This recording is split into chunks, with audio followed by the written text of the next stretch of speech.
Good afternoon. I'm Leslie Walsh, and this is Christopher Jonathan Ott, and I'm going to be interviewing Christopher today, Chris Ott, most of you know him as, and I'm just going to be asking him about some different topics. Chris has a master's degree from the University of Arkansas, and he also has a degree in filmmaking from the University of Southern California. So we'll begin. Thank you, Leslie. Uh, Chris, could you tell me a little bit about your book that came out a few years ago, The Cosmology of Change, A Simpler Explanation? Yeah, it was called The Evolution of Perception. The Evolution of Perception and the Cosmology of Substance. Sounds pretty heady, but I wrote that in 2004, so that's about 9 years ago, and coming on 10 years. And it was an idea that I had when I studied philosophy, and I waited till I graduated before I wrote it because it was too unusual for a master's thesis. But anyway, it was just the idea. It's really hard to explain, actually, and I'm not even going to completely try. Let me think. There is an idea that there's a material world and that there's matter and that the world is made of matter. But there is another theory that has existed for a long time, and it's called idealism, and it really should be called ideaism, that the world is really ideas in the mind. So the world is really what we perceive, and there is no matter. But this theory, called idealism, in all of its various forms, has often failed to be able to account for our ordinary experience of the world that makes sense. And I had an idea of a new form of idealism, the idea that the world is mental rather than physical, really, most fundamentally. And it was the idea that what really is perception. But what I mean by perception isn't just seeing, but all our senses, and then also I say what I mean is anything we perceive internally or externally. So our thoughts, our dreams, everything. Okay. And so I say that the universe, I paint a cosmology means a creation story, but also mechanics by which things continue to run. And I created a cosmology of based on the idea of an evolution of perception. So in the beginning there was perception, but it had to develop ways of seeing, and that these ways of seeing produce the complicated world that we see. And it was unique, and I read it to my professor, who was my thesis advisor, and he had his degree from Stanford, and he listened to it. He told me to write it in 10 pages, and I did toward the end of my thesis. And he said, you should develop this. This is totally unique. No one has ever had that thought before. But that's all. But it would be so hard to get into it, and whenever I try, I get, it doesn't. It's very. It has to be read, and it's read slowly and read twice. But that's all. So that's all on that. Yeah. I kind of understand because from studying the Course in Miracles, one of the things that it always stresses is we're not bodies, we're minds. Yes, that's it. And that's not that's actually a traditional Western idea that most people don't know about. Yeah, I know. Yeah. So some people get caught up on that word mind because they're like, oh no, we're souls, because they don't like the word mind. But I think you do mean mind. Yeah. Like the soul develops a mind, The one, Berkeley, California. Have you been to Berkeley? You have? Yeah, the place. Yeah. Because we both lived together in Well, LA. I've been there with Erwin Luck's film project. I stayed there. Oh, okay. Because Berkeley, California was named after a guy, Irish philosopher named George Berkeley. And they mispronounce it. Oh. But probably Irish people might go even something else, like Berkeley. Yeah. I don't know how. But George Berkeley, for which Berkeley was named after, he believed that all the world were minds, we are minds, and that he believed there was no material. So would that be true in Course of Miracles, that the world is perception, basically? Yeah, and everything's like all illusion. Yeah, it's all an illusion. It's a perceptual illusion. I mean, it's like we definitely perceive it, and it's concrete and it's hard, but it's still, even that's perception. You know, when I feel my hand hit this, I'm perceiving the feeling of it hitting this, and it stops. Those are the rules that govern my perception. In fact, I could simplify my whole idea with a few words. It's actually, but it sounds like physics, but it's not. It's not that hard. It's that the laws of physics, like gravity and everything, and the laws of physics that keep my hand from moving through my hand, are laws of perception. Mm-hmm. And so I have that these laws of perception evolved in this sort of this one universal mind, and we're all really part of that universal mind. And that's different than, see, back in Berkeley's day, he lived in the 1700s. They didn't have the idea of evolution. They just sort of thought you have to explain things like they are and they always were, or something, or God created it that way. Mm-hmm. But since Darwin, we have all kinds of ideas like that we understand that things evolve, like even not just animals, but like the continents move and they evolve into what the shape they are, and gases cool and they turn into liquids and solids, and so they really couldn't have had this idea back in the Enlightenment. It's only in the modern time where we can put together that idealism with our modern view of how things evolve. Basically, this would be like the universe evolved, if we're going to put it in Meher Baba language, and maybe it would be the same as Course in Miracles, but the universe evolved in the mind of God. But we are the mind of God. Yes, yeah, we are the mind. All one mind. We are God's mind. Like exactly. That song, like the Jules song. We are God's mind. And even Berkeley didn't want to say that because he was a bishop of the Anglican Church, which is that's the English form of the American Episcopal Church. Wasn't that created by King Henry VIII, the one that killed his wives? What did the he Anglican Church. It might be. I know I just thought it was the English, but it's the Protestant. It's the first. Yeah. The first Protestant I guess that. church. I don't know enough about him, but I only know that Berkeley was an Anglican, and that's an English Protestant. Yeah. But they were very like Catholicism. It was extremely like it. And he was a bishop even, but he was an Anglican bishop. Well, like if you go to like the Methodist Church, they say the benediction. They say, "I believe in the Holy Catholic Church." Oh yeah. You know how that. Yeah, well, it's like their religion. Yeah, first there was Catholicism, but then there was this, and then they still say that now. Well, Methodists are pretty close to that old stuff too. Yeah, they do communion and stuff. So anyway, that covers that because that's metaphysics. Let's move on. Yeah. I wanted to talk about your blog, and I know you have a few blogs, don't you? But one is Meher Baba's Words. Meher Baba Words, just Meher Baba Words, and you can look up in Google. You can look up Meher Baba Words, and I'm at the top, or you could look up Meher Baba Blog, and I'm the first hit. I'm very proud that I'm very high. You can look up Meher Baba. You're more researched than anybody. Yeah, I have. It's good. I get a lot of traffic. And you can look up Meher Baba Flying Saucer. You can look up Meher Baba, just about anything strange. You can look up Meher Baba Blogger, Meher Baba.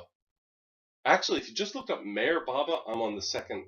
You know how you go to another page? Oh, wow. Yeah, I'm on page 2. Well, I hope this isn't like a rhetorical question, but what inspired you to write because to write Baba's Words specifically and to research them? Well, you did say that we grew up together, right? Well, yeah, I said you were my brother, and that we were we'll get on more about that later. Yeah, Leslie and I are full brother and sister, and we share the same memories, and we're only 2 years apart. And if I was to talk about reincarnation, I have a whole idea that we knew each other in our last life and who we were and things. But we're very bonded, and we're the only siblings in our family that share the same mother and father. Our Right. other sisters are half sisters. Yeah, we have similar DNA. Yeah, we're the Otts. We Yeah. get the Lynn Ott line is us, and we have his madness and his genius. Yeah. But also, oh, by the way, we kind of do, like. Anyway, I won't go into it. But your son is very artistic, David. Yeah. He's a fantastic musician. Anyway. We're all artsy. Yeah. So anyway, we grew up since you were 2 and I was 4. We knew about Baba, so we can't even remember not knowing about Baba. And before I knew any other philosophy or anything, I knew what Baba said. And so when I studied, anyway, I don't know what happened. Why isn't I've always found Baba fascinating, and I look for what just interests me. Like I never take a Baba quote that's pretty, like "Don't worry, be happy," and just put it on my blog with a pretty picture. Instead, I'll take something strange, like something he said about the origination of life on Earth that scientists don't know how life started. And that people have a hard time believing, right? Like your average person will say, "Oh, that's not true." Right? Yeah, but actually, I mean, if the more you look at it, the more it's possible Baba was right. Baba talked about really strange things, and they're fascinating because they're all topical, like ghosts, the missing link, the first life form, how to evolve. Bigfoot, is that the missing link? Is that the same? I actually believe there is one like Bigfoot, possibly, at least, that went extinct recently. And Baba said they would find signs of the missing link. I mean, he said so-called missing link, because a lot of people go, "Oh, there's not just one missing link; it's a tree." Yeah, what about the Loch Ness monster? Oh God! Well, don't. I have an opinion on everything, and you're you're that's perfect. Probably a conspiracy. No, well, you and I we think alike. Okay. Well, if you did like a word, like a I am word interested test, in weird and things. you said Bigfoot, what do you first think? Loch Ness monster. I would. Yeah, that'll be the next one. Yeah, and I write about UFOs, and I write about, because Baba said something about UFOs. Anyway, what was I going to say? Oh, Baba said that they would. This is on my blog, and it's called, I think, The Missing Link, and Baba on the Missing Link. He says the so-called missing link, blah blah blah. Scientists may find signs of it in this place or Sumatra. And Sumatra is an island off of Indonesia. And sure enough, now he said that in the 30s, and in the just in the last 10, 15 years, they actually found skulls, not even petrified. They're only like 20,000 years old, of something that looks like a half man, half ape, and it's there's a couple. You can look it up. It's called the Hobbit.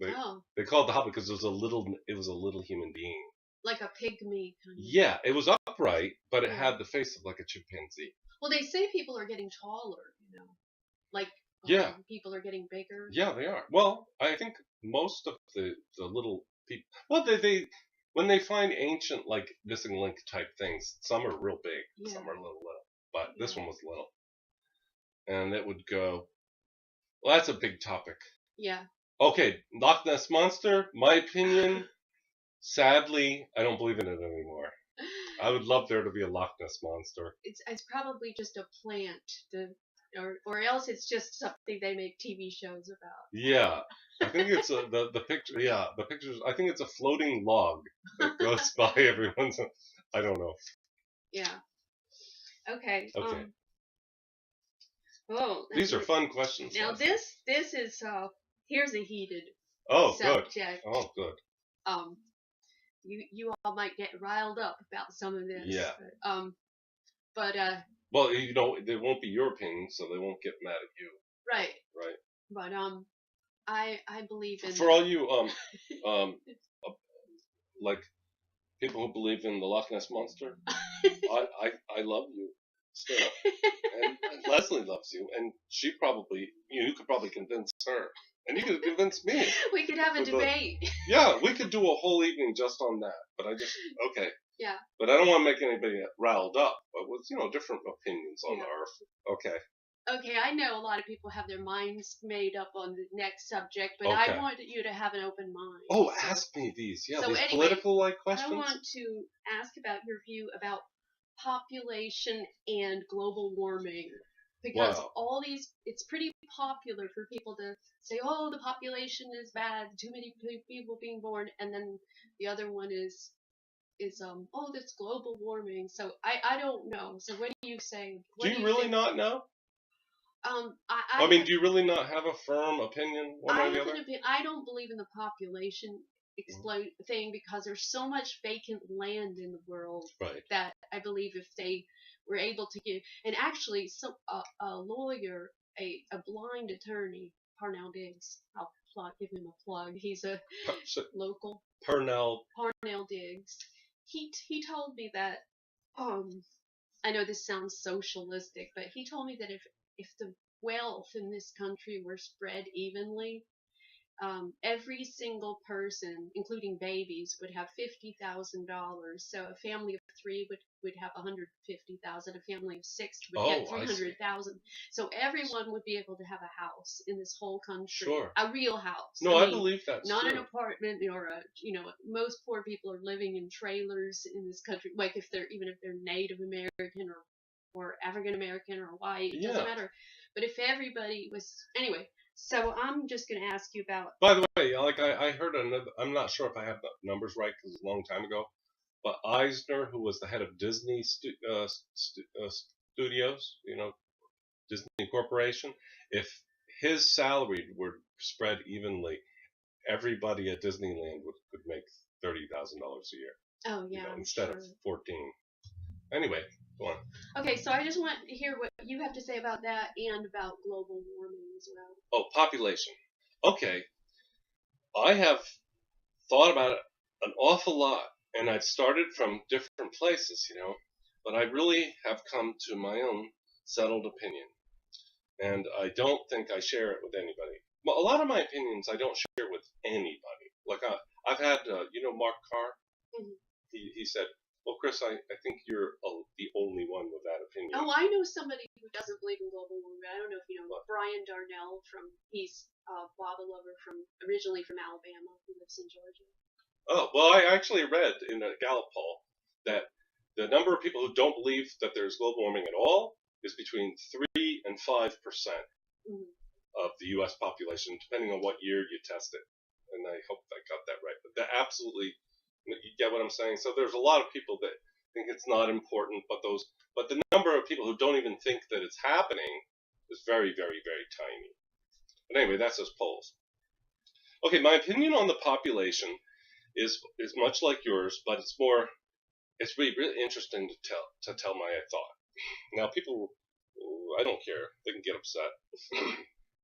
It's freedom of speech, First Amendment. Well, this is a different opinion than probably anybody ever heard before. Well, first of all, I think that the population of the Earth could comfortably be 40 billion. And how do I get that figure? Well, actually, I read it when I was a teenager in a magazine. But they think it's 7 billion. Right now it's 7.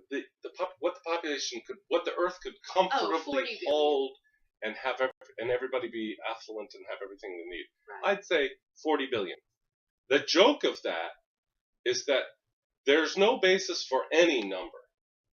Because the Earth didn't come with a stamp on it. You know how a bus says this bus capacity can hold 300 people or 100? Yeah. This elevator can hold 10 people. Right. Well, the Earth doesn't come with one of those. An elevator. Right. So to say, oh well, we're going to be in real trouble. There were books about the population when the population was half what it is now. So if you try to think of your number, of what you think would be the right number for the Earth of human beings, you would have a very hard time justifying what you base that on. Okay? That's first of all. So it's all arbitrary. To go, oh, it's 9 billion. Oh, it's 11 billion. But these are just numbers. I mean, you can't even count to that. You can't even conceive of these numbers. But at the time of when we were born, the population was half what it is. Yeah, we were born in the early 60s. Right. Well, 59 for me and 61 that's right. for you. That's right. I Right at the turn of the thought 60s. I was older than At you. the time of Kennedy. The time of Kennedy. That's fine. You probably are an older soul. I was born in 61. I thought you were born in 63. You're older soul, but I got it reversed. I'm 2 years older. That's right. But see, it's a little bit. It's a senior moment. Oh, if we. Oh, we should do a whole series on these. There's so many things we could talk about, because I could say that I think that you died 2 years after me in our last life. We both died in New York, and we were born in New York two years apart. But anyway, those are my kind of like my woo thoughts. Anyway, on population, and I'm going to mix it with global warming. Okay, let's say that global warming is happening. Okay. I won't even talk about whether I think it's happening. It doesn't matter. Let's say that it warmed. Well, first of all, the technology that we have now isn't the technology that we had 200 years ago. We didn't even have electricity, right? Mm-hmm. And remember, the electricity that comes out of the wall was invented by Tesla, in like the early 20th century, beginning of the 20th century. And we couldn't have conceived of that before. Now we have this. And now you can say to a cell phone, call so and so. Yeah, and no one, that happened in our lifetime. That's right. And the internet, and the fact that we're on YouTube right now, this is crazy. So you can't conceive of what's possible. So the idea that in 100 years we will still be burning coal and oil is really silly, or that we'll still have to only have ever thought of wind and solar. There are other technologies I know about that are right on the horizon that would replace all of that, but it takes some time. But the idea that the world is like a steady state, we're always going to be burning coal for eternity, is absurd. So let's just assume. Or nuclear power. Well, there's better things than the kind of nuclear power we have. If you look up Lockheed Martin fusion, I'm saying that to the person watching, look up Lockheed Martin fusion, and then you will see that and then you'll see a video at Google out in California or Seattle, wherever they are, and in which they say that they could have fusion power in like 7 years. What's fusion? Isn't where they split an atom and it doesn't create radiation. It creates electricity like infinite amounts, but enough for. Okay, what they propose is there would be a reactor so small it could fit in the back of a truck that could power 100,000 homes. Anyway, those things are not far off. There's another thing called eStor, and it's called EESTOR. It's a battery that, if possible, if it really materializes, it's not even a battery. It's beyond batteries. Doesn't pollute anything, doesn't use anything rare, and could power a car to go just like we go now and charge in 5 minutes. And you could throw it in your garden and it wouldn't pollute the garden. Anyway, but let's say if there was global warming, that's assuming that we're never going to be able to come up with anything else but where we've been in the last 100 years, for hundreds of years. But let's assume that we'll be able to correct any kind of pollution soon on the horizon. I mean, within the next 100 years. But let's say that the Earth warmed.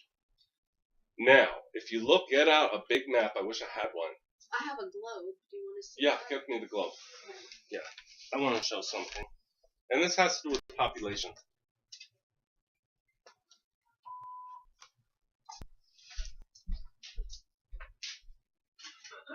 Oh, this is wonderful. Okay. This isn't quite as good as my map because it's well, you can't see it so well on the YouTube, but I'm going to sort of use my hand to kind of show the sizes of these areas. Okay, here's Africa. It's not too clear. Yeah, it's not too easy to see. It's the United States. Here's Canada. Anyway,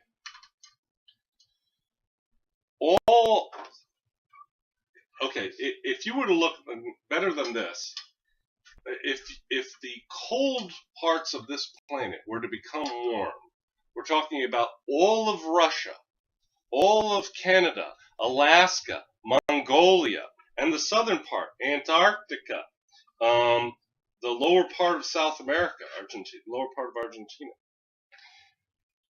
Masses of cold places would become, the permafrost would thaw, and what is underneath the permafrost of these places like Canada, Alaska, Soviet Union, well, previous Soviet Union, Russia, Mongolia, Antarctica, what's under them is ancient forests. Oh. Ancient forests, fertile land. Not water? No, under these places I'm naming, it's fertile, once forested land. And those places, in other words, it's farmable, but you can't farm it because it's too cold. No one lives in these places.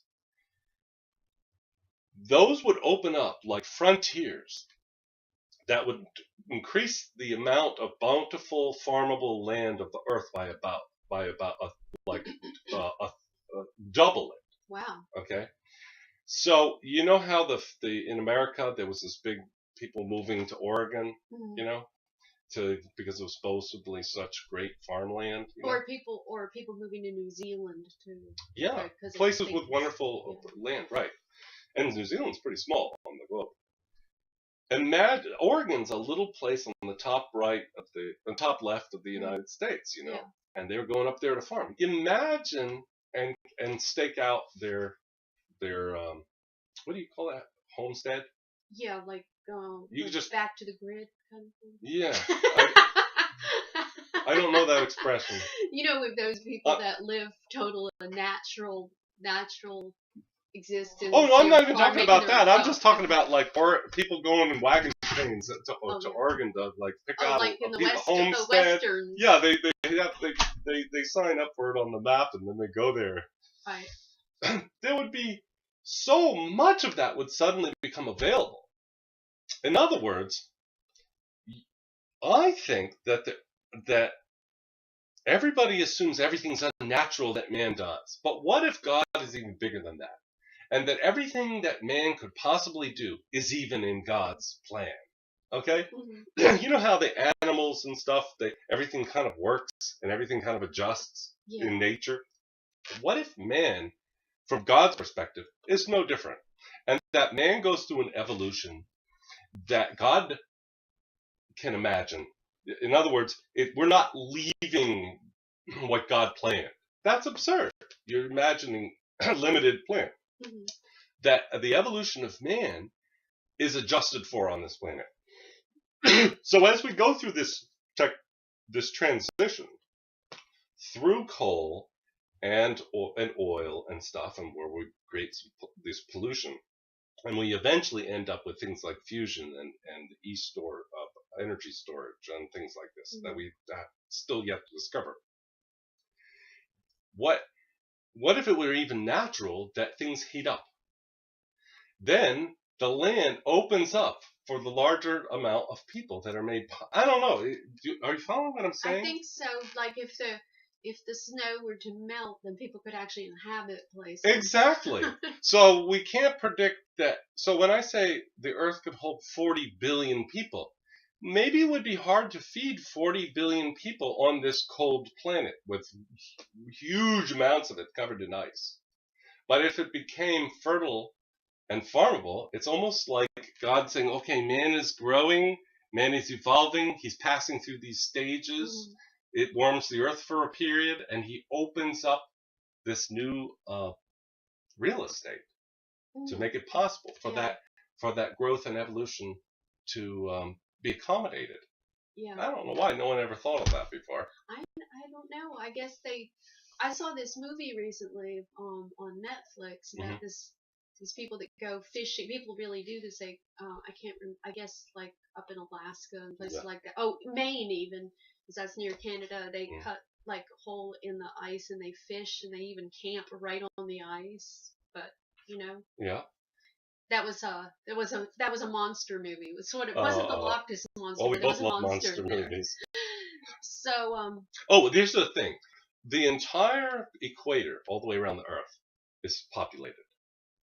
But when you move away into the cold parts of the Earth, okay, above and below, you have less and less people. You get up into Canada and you have incredible. It's like I forget, like 8 people per square mile or something.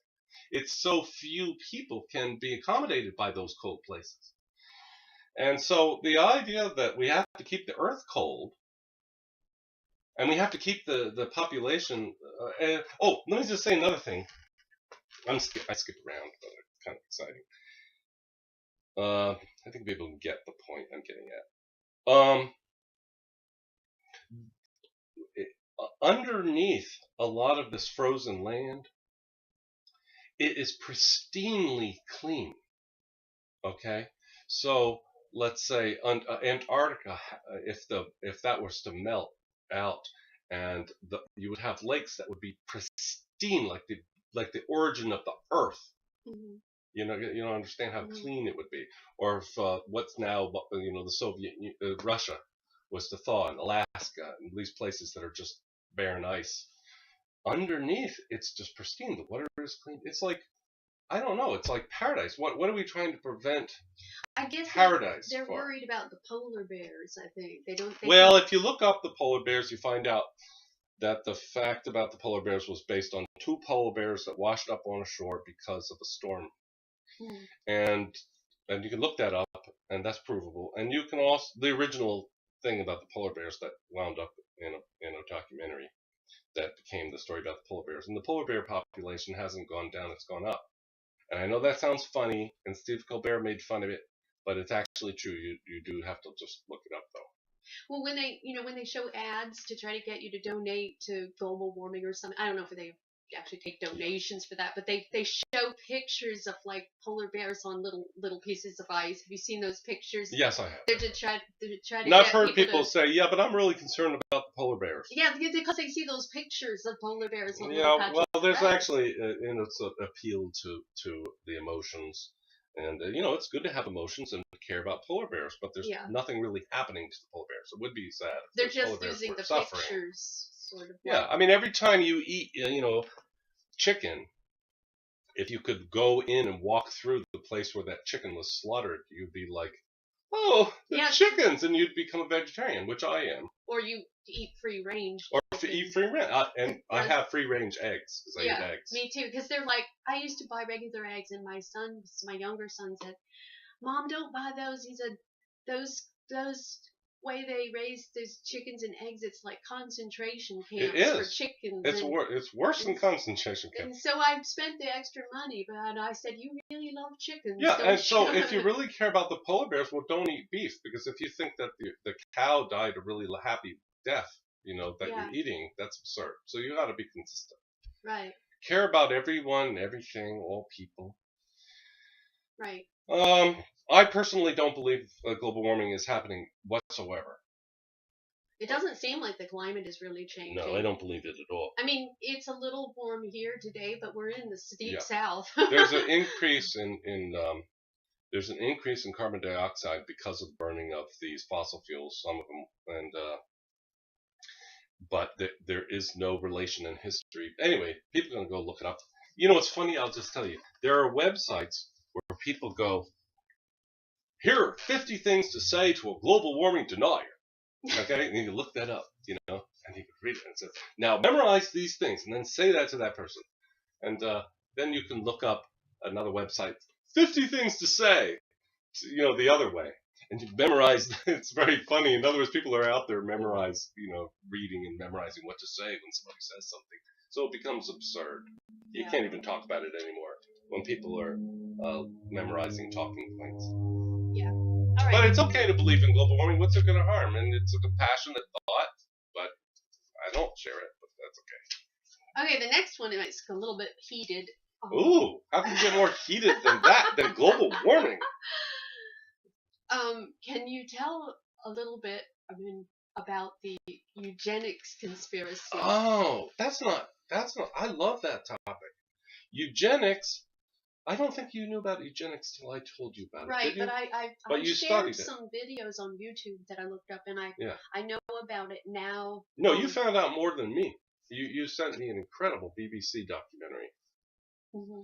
Yeah, it was a long called one. Social Darwinism. I think was the name of the YouTube video. They were very good. Anyway, eugenics. What do you want me to say about it? Like, define it. Explain. A lot of people don't know the word. What it is and how it and how it might relate to what's happening today. Okay. Without getting into much trouble. I know, because I've let go of a lot of my own conspiracy theories, and I'm very unconspiratorial actually now. But I have, I wonder about things. However, eugenics, for those who don't know, and probably your audience does, is the idea that man, because he's the head of evolution, it's kind of an atheist idea. That man just simply, we evolved by accident, and here we are, and we're at the top of the food chain, we're at the top of evolution, we're the smartest, strongest, of everything. We came up through this brutal evolution of survival of the fittest, where the sick animals, got eaten, and with the weak were picked off. Yeah, like a blind wolf that won't be able to eat. Right. I doubt that blind wolf really cares at that point, because wouldn't be much of a life for a blind wolf. I don't know. He's probably happy to get eaten by a... I saw a program about these, because I love wolves, where these people there was a female wolf that wasn't eating because the sheep had cataracts and she couldn't, oh God! So they took her and they those gave her so cataract surgery. Those documents.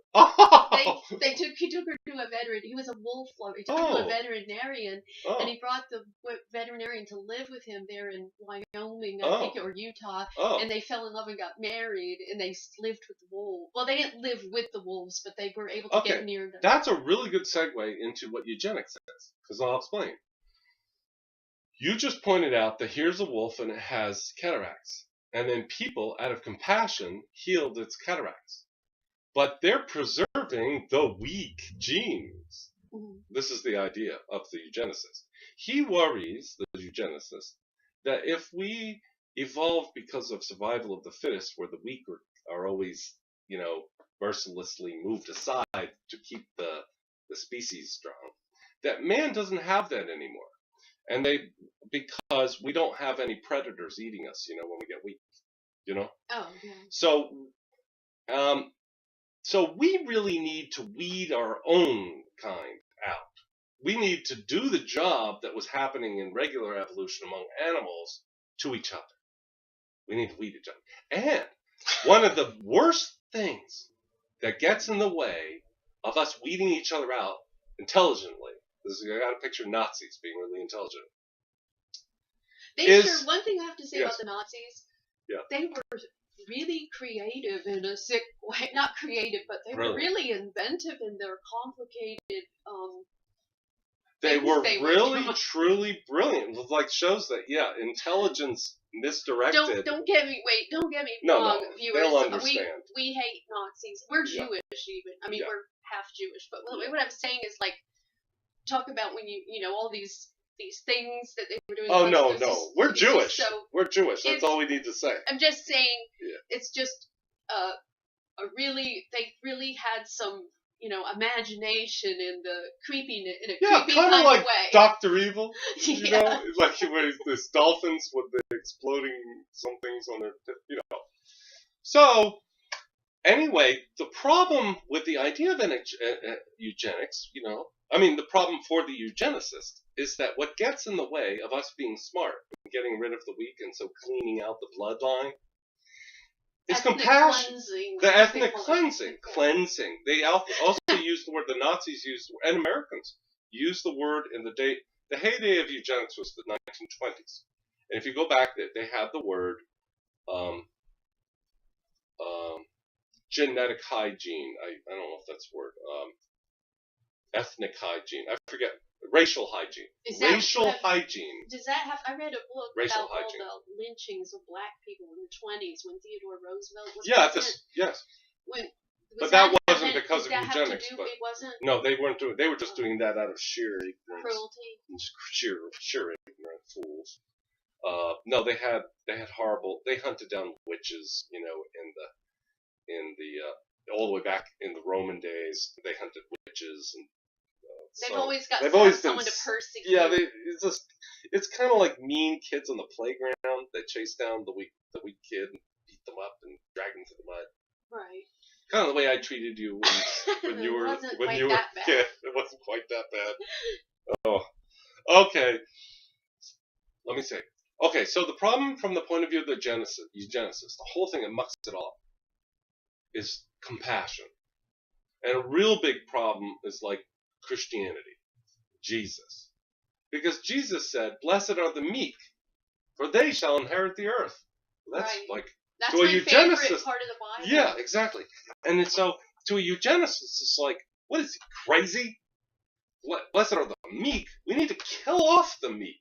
Yeah. Or we need to starve off the meek. Or the meek should get what they deserve for being meek. And he's saying, blessed are the meek. They don't like meek people. Exactly. Well, the whole Nazi thing was the strong, the good. You couldn't get in the SS if you had one filling in your mouth. Right. Because that showed an imperfection in your genes, supposedly. Might have been an imperfection in your stupid dentist. But they were so dumb. But you get the point. Mm-hmm. So it's really atheist. It's really uncompassionate. The idea is that, what you said was that in that documentary, they healed the cataracts of the wolf. They go, oh, that's the problem. That's the problem. Those people were caring about that wolf. You can't care about anything. You have to care about the species and the bloodline, strength. And that was the whole kind of Nazi thing. So that's what eugenics is the idea that we'll get stronger and healthier if we have no compassion. Mm. You must stomp out the weak. It's very bizarre. It's like very, very. It's like religion. Islam has compassion too, where they give to the poor, and Christians, all religions do. Jews do. The mensch, the Jewish guy who looks away when the guy owes him money, and all those stories. That's bad. We need to get rid of all that. We need to be really, really stomp on the weak. And we need to sterilize those, who are weak, and we need, our dad, who was blind and had retinitis pigmentosa under Nazism, and if you take it under eugenics, he should have been sterilized forcibly. Someone said to me, if not taken to a gas chamber. Someone who's a psychologist said to me recently that she thought that people in prison who had killed their child, should be sterilized, and I said, I don't know about that, because I know it's really horrible, but it might cross a line of ethics, because then they might start using that in all other situations, which would. I agree with you. Right. So. Well, you and I are pretty conservative when it comes, probably because of Mayor Baba, maybe. We're pretty conservative about that kind of thing. Yeah. We're kind of pro-life. But I mean, they don't even sterilize child molesters. I mean, they give them drugs to make them not have. Yeah, I don't think they do. No, they don't. Isn't that weird? So I mean, if anyone. Unless it's something we don't know about. Well, I don't think so. They used to take retarded girls and they would get them fixed or something. They do that in the South here. Anyway, you said something about continuation of eugenics. Yeah. I do think that there are forms of eugenics that exist now under different names. And they use other words that no one would say, "Oh, I'm into eugenics," because everybody that associates you with the Nazi Germany, where they practice this to extremes. Mm-hmm. But I do believe that's all I want to say. And instead of digging for examples, that's all. I believe that some things that are seen today, even things that are seen as philanthropic, are actually disguised eugenics. But anyway, they go around in Africa, some World Health Organization actually, and they give injections to women between 14 and 40 of a cocktail of tetanus and another thing that ends up sterilizing them on purpose. Oh. And they do that, and in India, we still have recently. I hope they've stopped. That they have forced abortions. In China too. And China has forced abortions. So those are all forms of eugenics. I would include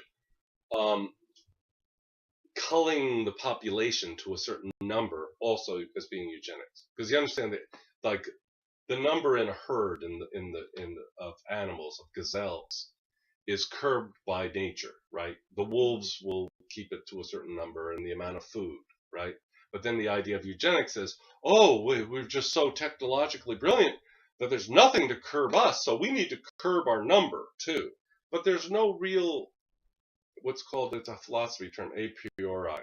That means there's no, where are we getting our number of what's the right number of people? That's why the population concern, oh, 9 billion.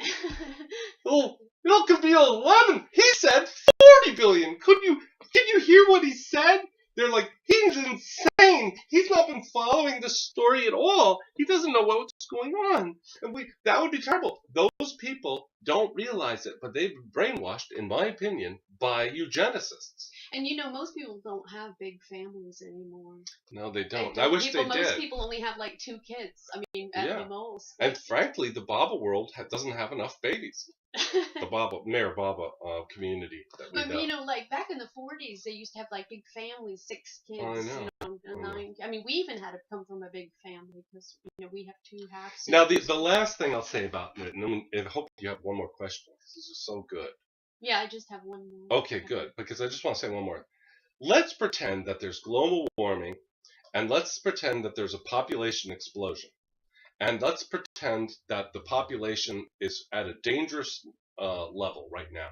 Very, very dangerous. And if we hit 10 billion, it's going to be catastrophe. It could be a complete meltdown, okay? And because of global warming, we could suddenly get warming that would start to cause ice,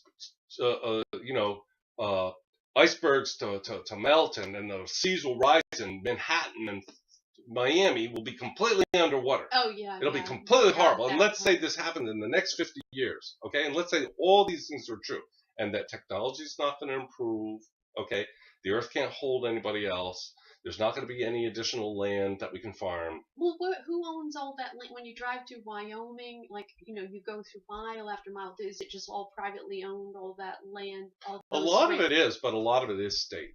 They have, up in Wyoming, they have national parks that are 100 miles across. I mean, yeah, I've been through Wyoming, and it's overwhelming. You couldn't walk up. Yeah. No, once you get past Oklahoma and you drive, you never see anything ever again. Yeah, it's kind of spooky. It's kind of spooky. You go west to Colorado. If you do it in the winter when the snow is over the mountains, it's bizarre. It's like, my God, it's like what are we, on the moon? If you have to go past Oklahoma, driving west, I was there, and was driving through there with a friend, and I got spooked in '96. I wanted to go back to Colorado. I was just like, how? No, it is spooky. I got left. By the way, I went out to Wyoming about a year and a half ago, and the bus stopped and said, because I was going to go backpacking in this wilderness area, and the bus stopped, and was just a story, and it was dark. It was night, and she said, "Okay, this is here." And I had this backpack. It was under the bus, the backpack. And I got out, and she helped open the thing, and I got out my backpack. It was just dark. I didn't know where I was. And I was like, well, is there a hotel like near here? And she was about to get in the bus, and she was like, oh, I can't leave you here. Get back. Don't tell anybody what I'm doing. And she threw the backpack back in the thing, closed the thing, get back on the bus. And she drove me a few miles, and then stopped and said, there's the hotel. It sounds like a scary movie. It was like a scary, what was that, The Hills Have Eyes? Yeah. Yeah, it was like that. Even the bus driver, just like, he's going to die. So where did she take you? She took me to a little motel on the road. So you went backpacking? I did. So. Oh, but I want to say this final thing. But you went to National Outdoor Leadership School when you were a teenager. And I went to the same park. It's called the Uinta National Wilderness Area, and if you look on the map and you look at Salt Lake City, there's a wall of mountains over Salt Lake City, and then there's the Salt Lakes going out to California. And if you were to go over those mountains, you would be in the Uinta Mountain Range. So that's where it is. So that's where I went about a year and a half ago. And that's a great story for another YouTube. You never told me about that. Oh, I gotta tell you, because that is spooky. That has a Bigfoot story in it, believe it or not. I mean, it will freak you out, because I don't believe in Bigfoot, but there's a Bigfoot story. Did you saw Bigfoot? I heard. I definitely heard. I heard wolves, and when I got home, I looked up the sound of wolves, and that was wolves. It wasn't coyotes. It wasn't anything. It wasn't dogs. It was wolves. And I did at 4 o'clock in the morning. It was just like those old horrible. There was a scary Bigfoot movie we saw when we were young. It was like a few hundred yards away in the snow. I was in 4 feet deep snow, and there couldn't be anybody. There was no tracks. Anyway. That's too weird. I don't believe in Bigfoot, but I have heard Bigfoot, so I don't know. Megan says maybe it was like an astral Bigfoot or something. Okay, let me just say this. So let's say the world heats up, the population's it's just gonna be meltdown. We can't have this many people. It's gonna be horrible. It's just wrong. We're just gonna decimate this earth if we go on growing and the heating. Okay, and we don't do anything about coal. And none of these technologies Chris Odd is talking about are true. They never happen. We have to use coal and oil for millions of years, even though we've only used them for 100. We have to use them for 1,000,000 more, which is absurd. That's like saying there'll never be a cell phone. There'll never be a. What are you talking about? So, but if that were true, and it got real hot, and the oceans raised, and the population was so big that we were all killing each other and eating each other, we became cannibals, okay? At a certain point, the population would lower. Right? That's a good point. Yeah. So after a while of our eating each other and as cannibals, and we're all like, there's zombies too. We have to add some zombies. And sitting around fires with warming our hands with those gloves with and my old joke when we were little, like, food for you. Food for you. Yeah, and bartering a little bit of alcohol. I've seen zombie movies like one that was, I forget, it was called Stakeland. Right. I saw this movie called Stakeland. Right. This boy and this man, the teenage boy and this man, are like the only people left because everybody's got this plague, kind of like The Walking Dead. And they just I love those films too. And the reason it's called Stakeland is the only way you can kill the zombies is to put a stake through their neck. Oh, it's over their heart. It's really sad because they had to kill like a really nice girl that was traveling because she got captured. She got turned into a zombie. I mean, it was just sort of sad, but. Okay, so we have Zombie Nation. It's post-apocalyptic. It's like the Road Warrior and the Road. Did you see the Road? The Road? No. Okay. Well, all these apocalyptic movies, and the zombie movies, throw them all. It all becomes like that. Population goes down to 2 billion people, right? Lower than it was, when we were born. 2 billion people. That's all that's left. The fuel. And at that point, well, what's there to complain about? So, in other words, if all these things are true, the very people that are worried about them end up getting what they want. And if that were to happen, and say there's 7 billion people and 5 billion died, I know that sounds terrible, but everybody that was alive 150 years ago is dead.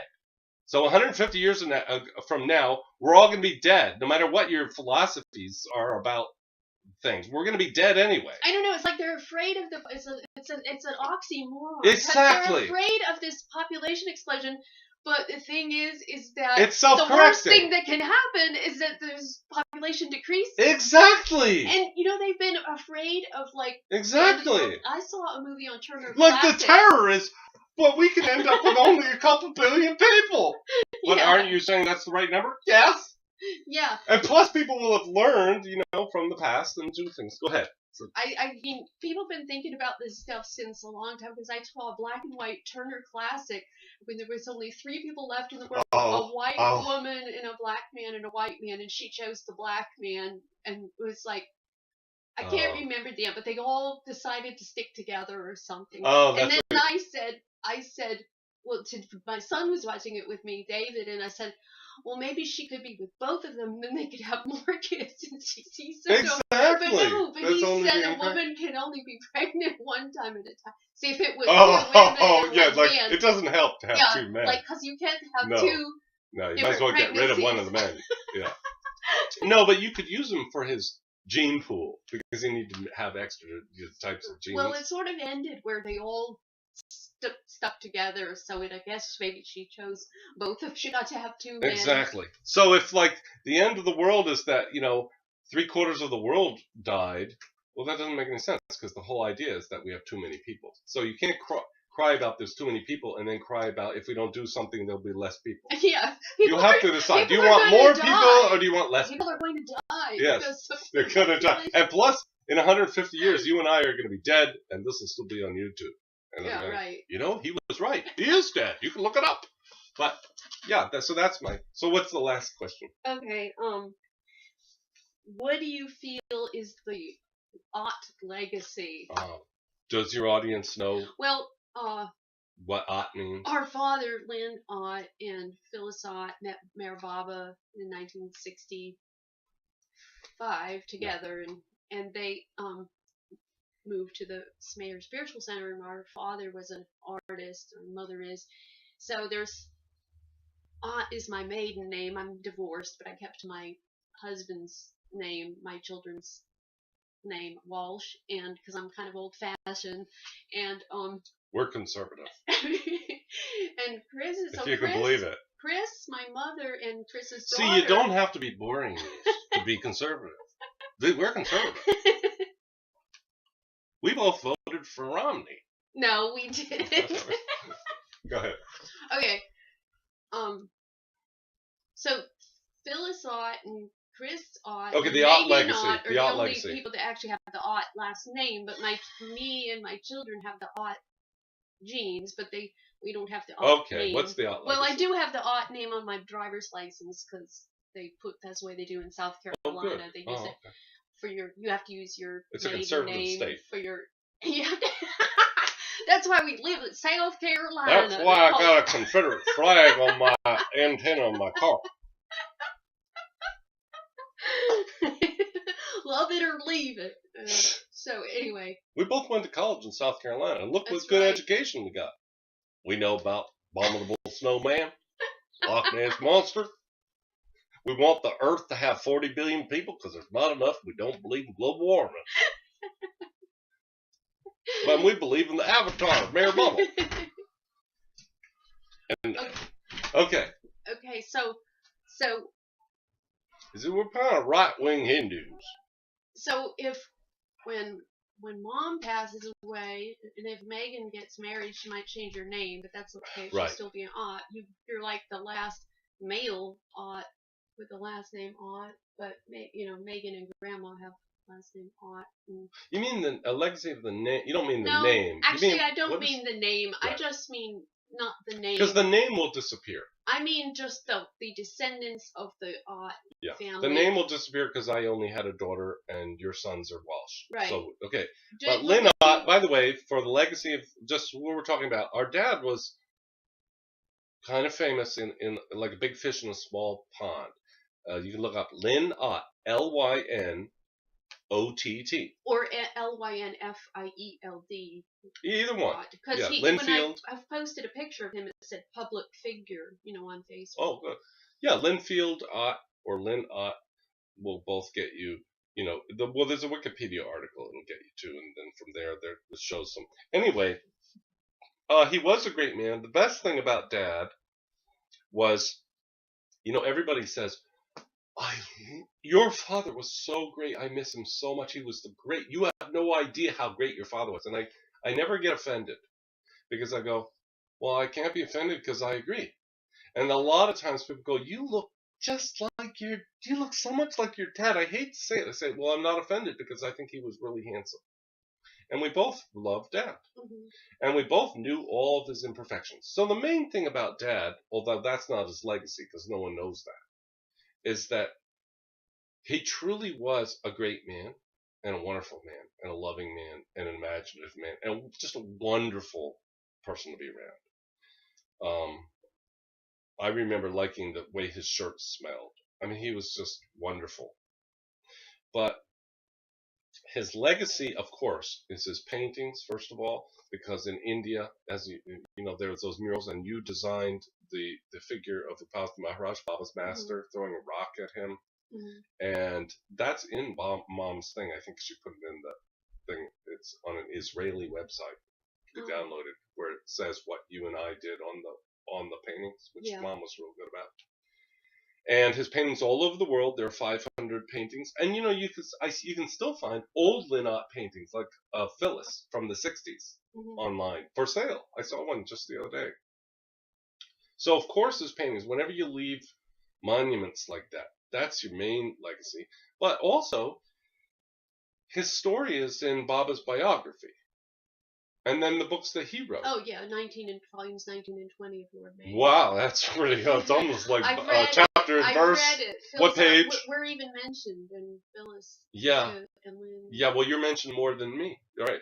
So that's our legacy. Our own legacy is that you and I, you know, we got in the big Bible. You know, that Mayor Baba.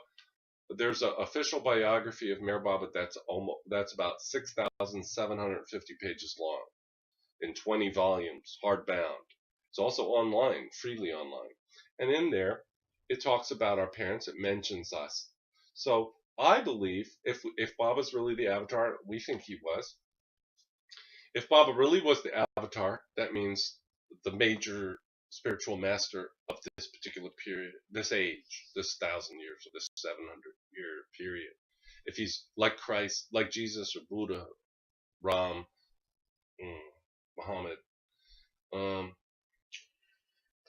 then that book will be forever, and we're in there. So that's really all it is. Will be little footnotes, little like you need to know.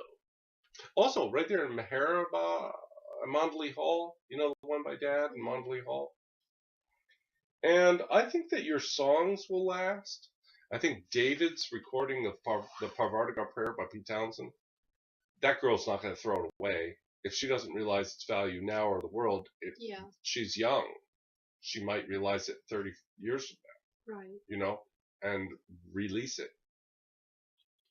So plus, when things are on the internet, they're on the internet for good. It's like sometimes it's like unless you remove it. Well, you know how if you watch crime shows, even when people delete stuff, the police can find it in there somewhere. Oh, that's true. That's you know, true. Like if even like phone calls, you know, they can trace your phone. Oh, I know. It's all the whole world is kind of tapped. Do you know? Then that's interesting. She said that because that's really a thing about this time. We all have a legacy. Every human being really has a legacy because all this information age, it's weird, but there are people preserving it. There's a thing called the Wayback Machine. You can look it up online. It's probably the waybackmachine.org on internet, and it's based on a line from a movie from Bullwinkle. They had a Wayback Machine, which was I remember. Oh, that. really? Yeah. Okay, so it's called the Wayback Machine. That was a strange cartoon. It was really the. Like the person that made up that. We'll do a show just on Bullwinkle. I think that show, whoever made that cartoon, had to be on drugs or something. We need to have a show just on like the Abominable Snowman, just on like Bullwinkle. No. Or you could just make new questions. It was just strange characters on that cartoon. I think that we should start more like a talk show. Yeah. You know, we should do this at least once a month, if not. Yeah. You know, it's kind of like Oprah, and I'll go, Christmas, everybody. I'm back. I'll be. Who's that guy who would Ed McMahon on the Tonight Show? I'll be like Ed McMahon, where I'm like the guest you can always count on. So do you think the aughts will ever get the respect they deserve?